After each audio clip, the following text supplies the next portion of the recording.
성가대 이 단이 더 높아진 것만큼 찬양의 수준도 높아졌어요.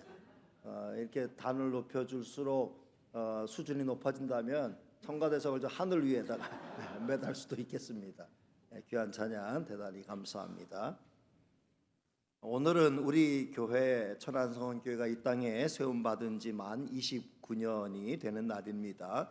우리 교회는 1994년 9월 세 번째 주일에 첫 예배를 드렸습니다. 첫 예배를 드린 장소는 천안시 쌍용동 대우타워 아파트 상가 4층입니다. 제 가족과 또 새로운 가정 한 가정이 함께 했습니다. 주일 저녁 예배 때 또 한 가정이 더 등록해서 첫 주에 세 가정이 함께하게 되었습니다. 우리 교회는 지금은 그 자리를 옮겼습니다. 서울 마포구 망원동에 소재한 성은교회에서 창립 15주년 기념교회로 설립하였습니다. 당시 서울 성은교회는 총 1억 원을 지원하여 대우타워 아파트 상가 4층에 두 칸을 분양받아 예배 처소를 마련하였고 또 교회 시설 일체를 준비하였습니다. 그리고 파송 교육자에 대해 1년 동안 사례비를 지원하였습니다. 저는 천안성원교회 담임 교육자로 파송을 받고 교회 개척 사역을 담당했습니다. 당시 대우타워 아파트 입주와 함께 교회를 개척하였기에 출발이 좋았습니다. 매주 새로운 가정이 등록하여 개척 1년 만에 완전히 자립하게 되었습니다.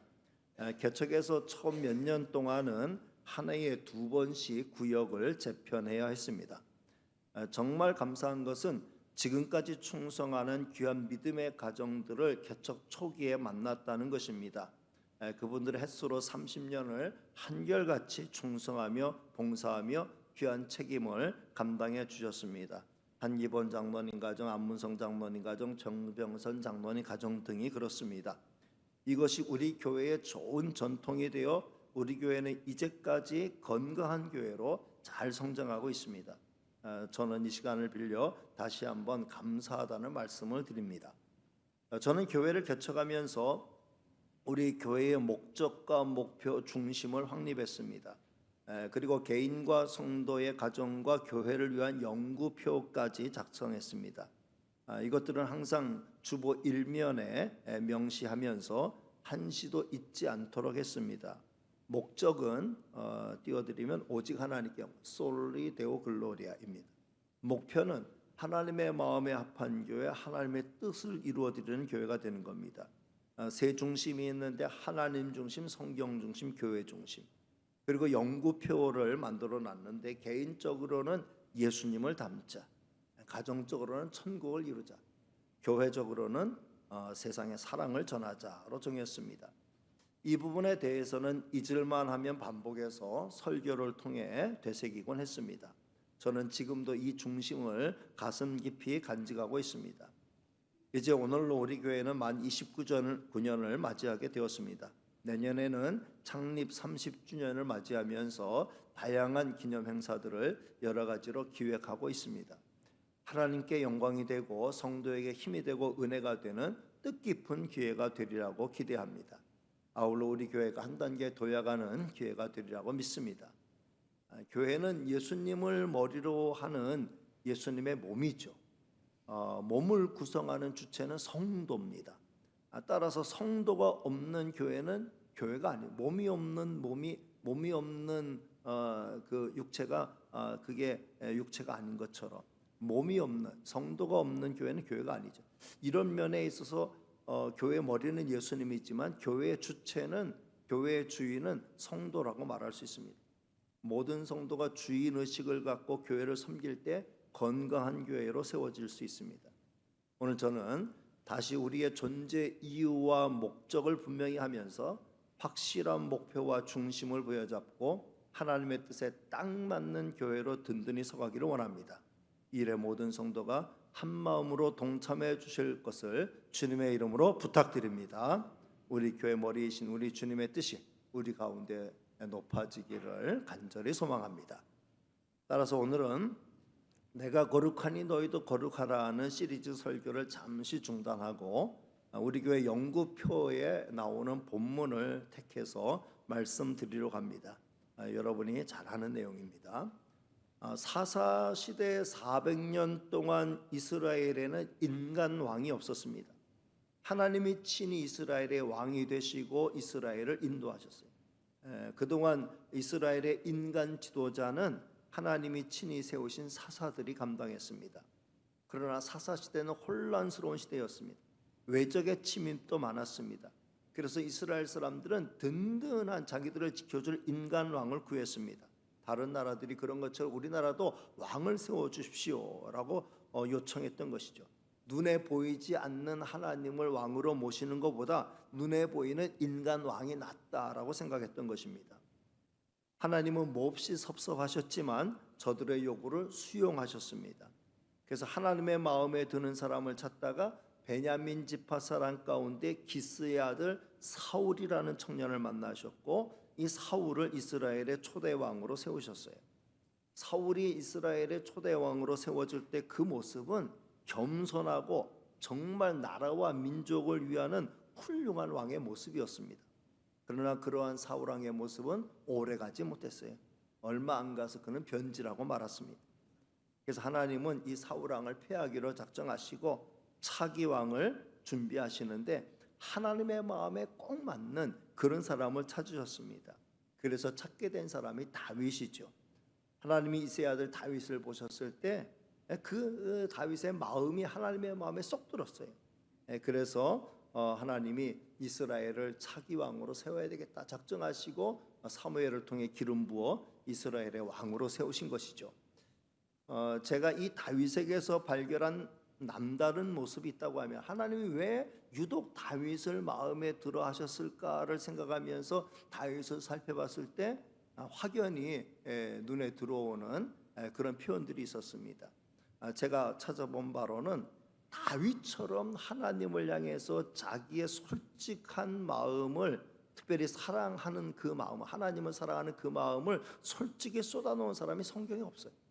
다윗 같은 사람이 없어요. 다윗은 수많은 시와 노래들로 하나님을 향한 자기의 마음을 솔직히 고백했어요. 가장 많이 나오는 표현이 하나님을 사랑한다는 표현이에요. 시편 18편 1절과 2절 대표적인 말씀인데 한번 띄워드리겠습니다. 같이 읽습니다. 시작. 나의 힘이신 여호와여 내가 주를 사랑하나이다.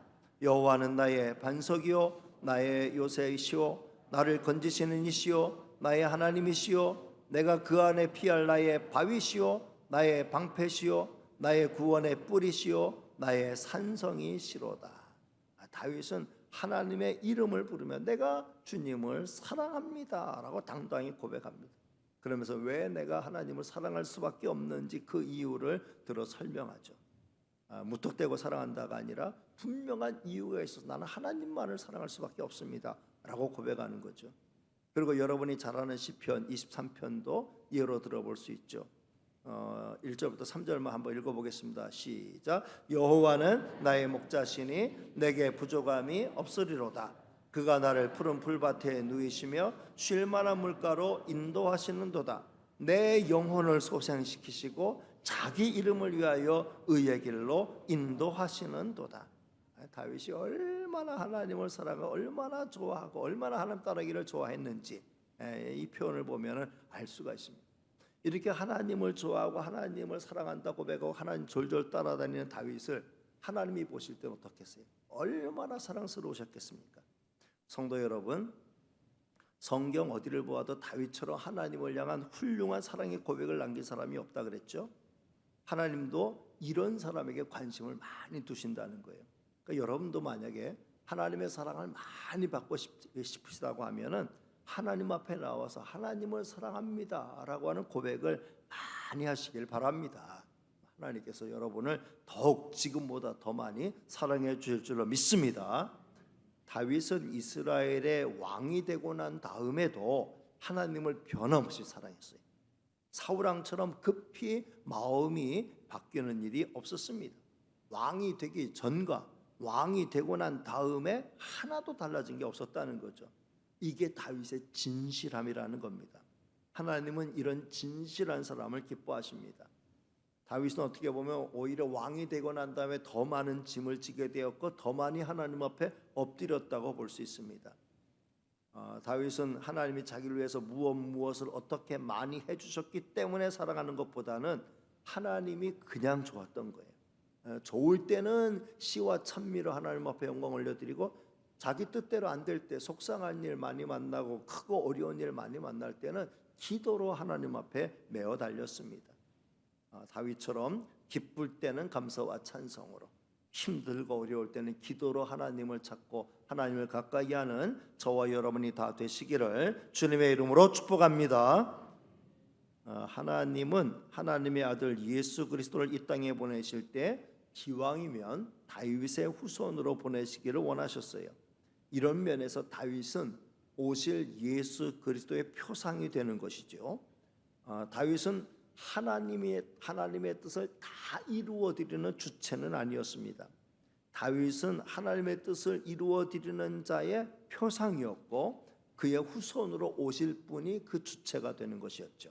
그래서 오늘 본문의 22절과 23절은 연결되어 있어요. 이 부분을 같이 연결해서 읽어보겠습니다. 22절 23절 연결해서 읽습니다. 시작.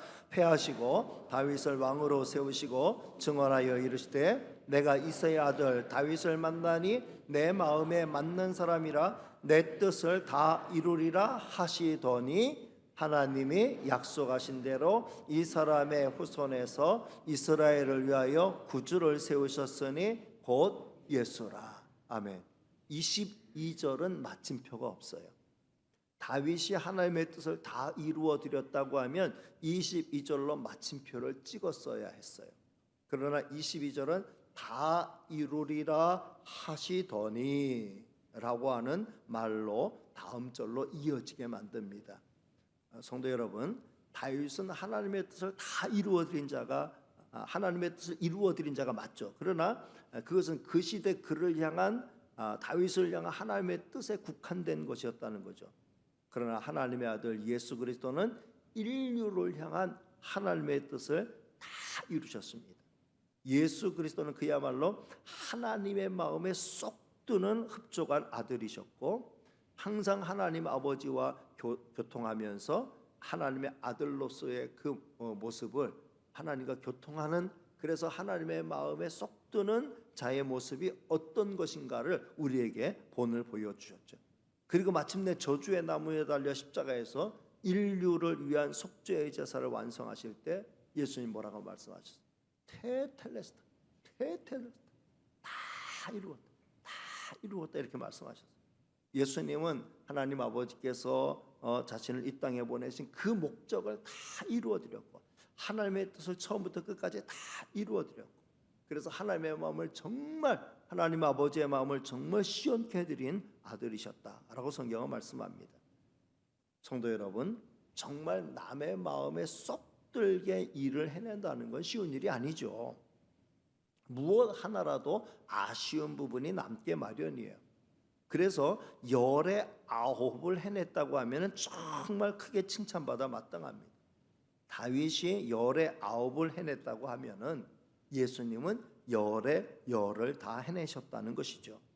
저는 저를 비롯한 우리 교회 모든 성도가 다 예수님 본받으면 좋겠지만, 예수님에게 직접 가기 전에 열의 9을 흡족해드렸던 다윗을 먼저 본받으면 좋겠어요. 그래서 23절이 아닌 22절 말씀을 우리 교회 표에 인용 구절로 제가 정했던 것입니다. 성도 여러분, 우리는 하나님의 자녀입니다. 우리 마음 가운데는 예수의 영 성령이 거하십니다. 따라서 성령의 인도하심을 따라 살아갈 때 우리는 예수님처럼 하나님의 마음에 쏙 드는 성도가 될 수 있는 줄로 믿습니다. 자, 이렇게 우리가 하나님의 마음에 쏙 드는 성도가 되기 위해서 구체적으로 우리가 힘써야 될 것 3가지를 제안하겠습니다. 첫째는 가장 먼저 하나님의 마음에 쏙 드는 성도가 됩시다. 따라합니다. 가장 먼저 하나님의 마음에 쏙 드는 성도가 됩시다. 하나님의 마음에 쏙 드는 성도는 특별한 사람만 가능한 게 아닙니다. 탁월한 재능이 있거나 탁월한 미모가 있거나 탁월한 능력이 있거나 뭔가 남보다 뛰어난 것이 있어야 하는 것이 아닙니다.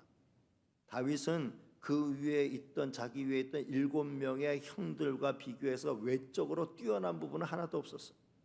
그런데도 다윗이 유독 하나님의 마음에 쏙 드는 자가 될 수 있었던 것은 그 중심이, 그 마음이 달랐기 때문입니다. 하나님은 우리의 외모나 능력을 보지 않으십니다. 하나님이 보시는 건 우리의 중심, 우리의 마음이에요. 다윗의 중심은 항상 하나님을 향해 있었습니다. 그리고 그 누구보다 하나님을 진심으로 사랑했습니다. 그 사랑은 이기적인 것이나 계산적인 것이 아니었습니다. 하나님이 그냥 너무 좋아서 사랑한 것이었어요. 이 세상에 그 무엇도 하나님과 비교해서 나을 것이 없다고 그는 확고하게 믿었던 겁니다. 하나님은 그 마음, 그 중심을 어여삐 보신 것이죠. 바울도 하나님의 사랑을 많이 받은 사도였죠. 그는 하나님의 은혜와 사랑을 흡족히 깨닫고 난 다음에 자기의 모든 자랑거리, 세상에 자랑할 만한 것들이 풍성했었는데 그 모든 자랑을 초계처럼 배설물처럼 다 버렸다 그랬어요.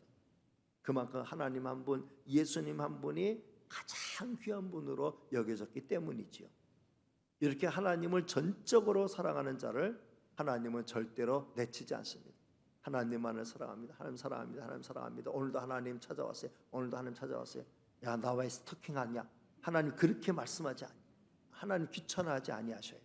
더욱 어여삐 보시고 더욱 기특하게 여기시고 마음에 쏙 들어 하시고 특별한 사랑을 베풀어 주신다는 거죠. 저와 여러분에게도 이런 은혜가 있기를 주님의 이름으로 축복합니다. 두 번째는 항상 하나님의 말씀과 기도를 통해 하나님의 뜻을 찾는 성도가 됩시다. 따라합니다. 항상 하나님의 말씀과 기도를 통해 하나님의 뜻을 찾는 성도가 됩시다.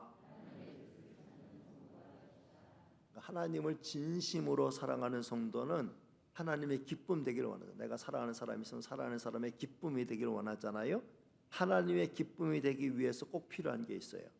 하나님의 뜻을 아는 겁니다. 상대방이 무엇을 원하는지, 상대방이 무엇을 좋아하는지를 알 때 상대방을 기쁘게 할 수 있고 그 마음을 살 수가 있는 거죠. 우리가 하나님의 마음에 드는 자가 되고 하나님의 기쁨이 되는 자가 되기를 원한다면 하나님의 뜻을 잘 살펴야 돼요. 근데 하나님의 뜻은 하나님의 말씀인 성경에 잘 숨겨져 있죠. 따라서 성경을 읽고 성경을 잘 깨달아야 돼요. 성경을 알면 알수록 하나님의 뜻을 더 많이 알아갈 수 있습니다. 그런데 무조건 성경만 펼친다고 하나님의 뜻을 다 알게 되는 것은 아닙니다. 왜냐하면 내가 이 하나님의 말씀을 오해할 수도 있고 곡해할 수도 있기 때문에 그래요. 그래서 하나님의 말씀을 펼칠 때마다 늘 기도하는 마음, 기도하면서 하나님의 뜻을 제대로 깨닫게 하여 주옵소서라고 하면서 하나님의 말씀을 펼치기를 좋아할 때 하나님께서 하나님의 말씀을 통해서 우리를 향한 하나님의 뜻을 잘 깨닫게 하여 주실 줄로 믿습니다. 하나님의 뜻을 잘 깨달아서 이제 하나님의 기쁨이 되는 삶을 살아갈 수 있게 되는 것이죠. 마지막 세 번째는 하나님의 뜻을 찾았으면 망설이지 말고 그 뜻을 이루어드리는 성도가 됩시다. 좀 길지만 나눠서 읽겠습니다. 하나님의 뜻을 찾았으면 망설이지 말고 그 뜻을 이루어드리는 성도가 됩시다. 하나님의 뜻을 찾는 것 중요하죠. 그래서 하나님의 마음에 쏙 드는 자가 되는 것 중요한데 그 하나님의 뜻을 찾아서 찾는다고 해서 찾았다고 해서 하나님의 마음에 쏙 드는 자가 다 되는 건 아니죠. 그 뜻을 하나님의 뜻을 알았으면 그 뜻을 따라서 살아가고 그 뜻을 이루어드리는 자가 될 때에 진정 하나님의 마음에 드는 자가 되고 하나님의 기쁨에 되는 자가 될 수 있다는 거죠. 우리는 지금 그 작업을 하고 있습니다. 올해 들어 우리는 하나님의 뜻을 찾아서라는 거대한 주제를 내걸고 달려오고 있습니다. 상반기에는 에베소서 4장부터 6장까지 있는 말씀을 통해 한없는 하나님의 은혜와 사랑을 받고 구원의 은총을 받은 성도가 우리의 남은 생을 어떻게 살아가야 되는지에 대해서 가르침을 받았습니다. 구원받은 성도가 어떻게 살아가야 하는지 가르쳐 주신 하나님의 뜻을 우리가 살펴보았습니다. 그리고 하반기를 시작하면서 내가 거룩하니 너희도 거룩하라는 레위기서의 말씀을 통해서 이 큰 주제를 중심으로 해서 하나하나 하나님의 뜻을 세분해서 살펴보는 가운데 있습니다. 하나님의 마음에 드는 다윗을 통해 하나님은 하나님의 뜻을 내가 너를 통해서 하나님의 뜻을 이루어갈 것이다 이렇게 말씀하셨죠. 하나님은 그 뜻에 맞는 도구가 되었습니다. 다윗은 그 뜻에 맞는 도구가 되었어요. 그래서 마치 추수하는 날의 얼음 냉수처럼 하나님의 마음을 시원하게 해드리고 하나님을 기쁘게 해드렸습니다. 하나님의 아들 예수 그리스도는 그보다 더욱 큰 하나님의 뜻을 완벽하게 이루어 드림으로 하나님 아버지의 기쁨이 되셨던 거죠. 하나님의 뜻을 분명히 알았으면 차일피일 뒤로 미루지 말고 바로 오늘부터 지금 이 순간부터 그 뜻을 이루어 드리는 쪽으로 나가는 게 중요합니다. 지금 이 순간부터 다시 다짐하고 내가 하나님의 뜻을 아는 것만큼, 내가 하나님의 뜻에 대해서 아는 것만큼, 이해한 것만큼 내가 순종하며 살겠습니다라고 결단하는 저와 여러분이 되시기를 바랍니다. 오늘 우리 교회를 향한 창립 29주년을 맞이한 우리 교회를 향한 하나님의 뜻이 무엇일까요? 하나님의 거룩함을 본받아서 우리도 이 땅을 거룩하게 살아가는 거죠. 그래서 세상에 빛이 되고 세상에 소금이 되는 거예요. 그래서 많은 영혼들을 하나님께로 인도해내는 것입니다. 교회가 이 땅에 존재하는 이유가 있다고 하면은 하나님 앞에 아름다운 예배를 통해서 하나님께 영광 올려드리는 그것이 우선적인 목적이겠는데, 예배만이 목적이라고 하면은 여러분, 영광스러운 예배는 우리가 천국 가면 얼마든지 더 완벽하고 완성된 예배로 하나님 앞에 영광 올려드릴 수 있어요. 우리의 예배만 받기 원하신다고 하나님은 우리를 빨리 천국으로 데려가셔서 천군 천사와 함께 앞서간 성도들과 함께 영광스러운 예배로 하나님 앞에 영광 돌려드릴 수 있게 만드실 거예요. 그럼에도 불구하고 우리를 이 땅에 굳이 남겨두신 이유는 이 땅에서 하나님이 원하시는 영혼들을 찾아가서 그들에게 그리스도의 사랑을 전하고 복음을 전해서 저들을 주님 앞으로 인도해서 하나님 앞에 나와서 예배드리는 영광스러움과 그 은혜의 기쁨이 뭔지를 알게 하고 하나님의 은혜와 사랑을 받으며 살아가는 행복을 깨닫게 하면서 저들을 주님 앞으로 다 인도해내는, 저들을 구원하기 위한 하나님의 선한 목적을 위해서 우리를 아직 이 땅에 사명을 주어서 남겨두신 것이죠. 우리 교회는 바로 그 뜻을 이루어드리는 교회가 되어야 한다는 거죠. 우리가 모여서 우리끼리만 즐거워하고 우리끼리만 해피하게 우리끼리만 성령 충만, 은혜 충만, 행복한 공동체를 추구하며 나가는 걸로 끝나면 안 된다는 거예요. 하나님은 우리끼리 행복하고 우리끼리 영광 누리고 우리끼리 즐겁게 지내는 그 공동체가 아니라 이 은혜와 기쁨을 주 예수 그리스도의 세상을 향한 한없는 은혜와 사랑을 세상에 널리 전하면서 세상에 빛이 되며 소금이 되면서 저들을 주님 앞으로 끊임없이 인도해내는 교회가 돼야 된다는 거죠. 복음이 땅끝까지 전파되었을 때 그때 세상에 끝이 되고 영광스러운 새하늘과 새 땅이 이루어질 것을 말씀하셨습니다. 우리에게 주신 사명은 바로 이거예요. 우리를 향한 하나님의 뜻은 이거예요. 우리 천하성교회가 이 땅에 존재하는 이유와 목적이 여기에 있습니다. 이 뜻을 함께 이루어가는 성도가 되시기를 주님의 이름으로 축복합니다. 그 다음은 내 차례죠. 내 차례. 오늘 나를 향한, 여러분 개인을 향해서 오늘 나를 향한 하나님의 뜻은 무엇일까를 한번 살펴보시길 바랍니다. 오늘 나를 통해서 하나님이 이루고자 하시는 뜻이 무엇일까? 나는 무엇 때문에 아직 이 땅에 살아남아 있는 것일까? 나는 어떻게 하나님을 기쁘시게 해드릴 수 있을까? 우리를 향한, 나를 향한 하나님의 보편적인 뜻은 이미 말씀드린 그 뜻에서 다 나와 있다고 볼 수 있는데, 조금 더 구체적으로 나 개인을 향한 하나님의 뜻이 무엇인가를 살펴보면서 그 뜻에 맞춰 살아가는 것도 우리 천안성교회 성도가 해야 될 일이라는 거죠. 저는 개인적으로 저를 향한 하나님의 뜻을 알아가고 있습니다. 저를 이제까지 천안성교회 사역자로 29년을 붙들어 주셨어요. 정말 감당할 수 없는 벅찬 일에 참 제가 하나님의 은혜를 힘입어서 이렇게 수종을 들고 있습니다. 감당할 수 없는 은혜를 부어 주실 때마다 정말 이것이 하나님의 은혜로구나. 하나님의 은혜가 아니고서는 도저히 감당할 수 없는 일들을 이제까지 감당케 하시는 그 은혜를 맛보며 살고 있습니다. 저는 우리 교회가 어떻게 여기까지 이르게 되었는지 문득 깜짝깜짝 놀라게 될 때가 있습니다. 큰 업적을 이루었다는 말씀이 아니죠. 저는 이만한 그릇이 안 되었는데 하나님의 은혜가 너무너무 컸다는 거죠. 저는 내가 나 된 것은 하나님의 은혜로 된 것이니라고 하는 사도 바울의 고백을 저의 고백으로 삼고 있습니다. 이제 제가 할 일이 남아 있다면 무엇이겠습니까? 새로운 역사, 새로운 업적을 남기는 것이 아니라고 생각합니다. 하나님이 부르시는 그 순간까지 맡겨진 교회를 잘 받들어 섬기는 것이 내가 마지막으로 할 일이다, 이렇게 생각하는 거죠. 저는 아무리 생각해봐도 이 일밖에는 할 줄 아는 게 없어요. 내가 만약에 조기 은퇴를 만약에 생각한다 해서 조기 은퇴한다는 게 절대로 아닙니다. 만약 조기 은퇴한다 하면 내가 할 일이 뭐냐?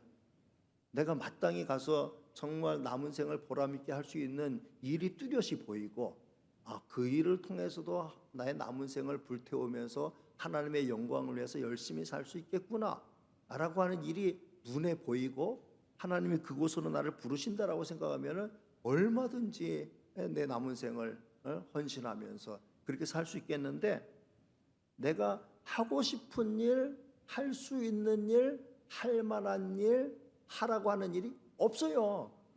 제가 할 수 있는 일은 오로지 천안서원 교회에서 하나님이 맡겨준 양떼를 위해서 또 하나님이 시키시는 일에서 충성스럽게 받들어 섬기는 일, 이것밖에 없다. 그리고 많은 분들이 은퇴 후에 뭘 할지도 미리 생각을 해야 된다라고 하는데 아무리 생각해봐도 생각이 안 나요.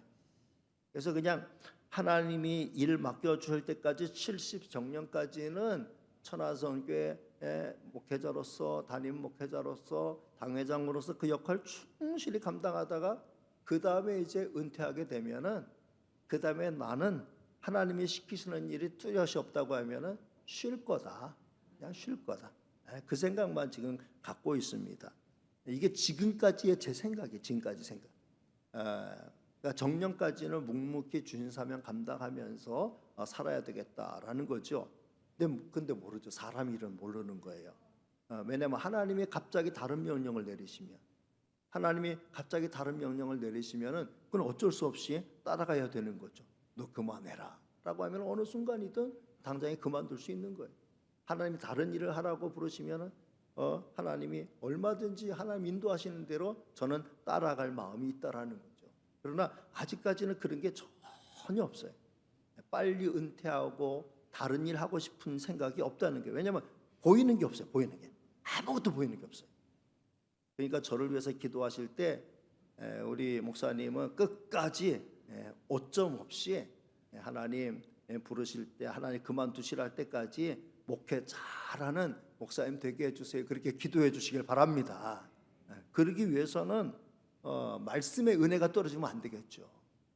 갈수록 하나님의 말씀에 대한 이해의 깊이가 깊어지면서 성도들과 공감할 수 있는, 그 하나님의 말씀을 은혜롭게 전달할 수 있는 그런 말씀의 은혜가 떨어지지 않는 그런 목회자로 있게 하여 주옵소서. 나이는 들어가면서 늙어가면서 옛날 얘기나 계속하면서 하나님의 말씀의 은혜를 전달하지 못하면서 그냥 자리만 꿰차고 있다고 하면은 그거는 성도들에게 크게 그 폐를 끼치는 일이죠. 저는 그런 목회자로 서 있고 싶지는 않습니다. 어쨌든 나이가 들어가면서 더 농익어가고 더 이전에 알지 못했던 더 많은 경험과 더 많은 풍부한 생각을 가지고 하나님의 말씀을 더 깊이 이해하고 더 성도들의 마음에 다가갈 수 있는 그런 설교를 할 수 있는 그런 설교자, 말씀의 은혜가 떨어지지 않는 그런 설교자가 되게 해달라고 기도해 주시길 바랍니다. 그 다음에 또 끝까지 사역을 잘 감당하기 위해서는 건강해야 되겠죠. 건강을 잃지 않도록 기도해 주시면 고맙겠습니다. 다행히 이제까지는 3대 무슨 고혈압이라든지 당뇨라든지 그다음에 또 심장병 이런 거는 하나도 뭔가 좀 조심해야 된다 이런 건 없어요. 다만 체중이 약간 평균 체중을 키에 비해서 체중이 있다는 거지. 그러니까는 체중을 줄이지 못한 키가 크면 돼요. 근데 어느 게 가능할지 모르겠어요. 키가 더 커서 체중이 정상이다 이렇게 나오든지 과체중이 아니다 나오든지 아니면 이제 키가 더 클 것 같지 않으면은 체중을 이제 줄여가면 되는데 둘 다 어려운 일이에요. 어쨌든 그러나 뭐 나이 들어서 지금까지 살아오던 패턴대로 열심히 살면 되겠다. 이제까지 건강했으니까 그 패턴대로 살면 되겠다 이런 생각을 합니다. 그리고 엉뚱한 생각에 사로잡혀서 엉뚱한 짓을 하면 안 되겠죠. 지금까지 그랬던 것처럼 하나님의 마음에 합한 종이 되어 하나님의 뜻을 잘 이루어 드리는 종.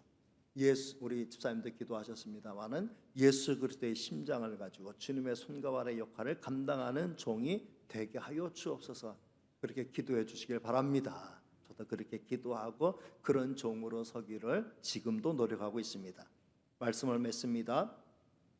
우리 교회를 지난 29년 동안 한결같은 은혜로 이끌어준 하나님께 감사해요. 아울러 함께한 가족, 우리 성도님들께 진심으로 감사드립니다. 우리 같이 우리 성가대도 찬양했습니다만 우리 교회가 아름다운 교회가 되는 것은 하나님의 뜻에 맞춰서 우리가 다 같이 뜻을 모으는 겁니다. 한 마음이 되어서 하나님의 기쁨이 되는 하나님의 마음에 합한 그런 성도, 그래서 하나님의 마음을 시원케 드리는 저와 여러분 다 되시기를 주님의 이름으로 축복합니다. 기도하겠습니다. 은혜로우시고 사랑 많으신 하나님 감사합니다. 하나님의 은혜로 부름 받아서 하나님이 시키시는 일을 하면서 여기까지 달려오게 해주셔서 감사합니다. 쏟아부어 주신 은혜는 크고 놀랍지만 제대로 감당하지 못한 부분이 많이 있어 정말 하나님 앞에 송구스럽고 죄송스러운 마음이 많이 있습니다. 그럼에도 불구하고 버리지 아니하시고 붙들어 쓰시니 감사합니다. 하나님이 쓰시는 동안 잘 쓰임받는 주님의 도구가 되기를 원합니다. 하나님 맡겨준 사명 끝까지 잘 감당할 수 있도록 은혜와 힘과 능력 더하여 주시옵소서. 귀한 성도들 붙여주시고 우리가 제 뜻을 같이 하여서 하나님의 선한 뜻 잘 찾아갈 수 있도록 도와주셔서 감사합니다. 이제까지 그러해 왔듯이 앞으로 더 잘 해나갈 수 있도록 도와주시옵소서. 모든 말씀 예수님의 이름으로 기도하옵나이다. 아멘.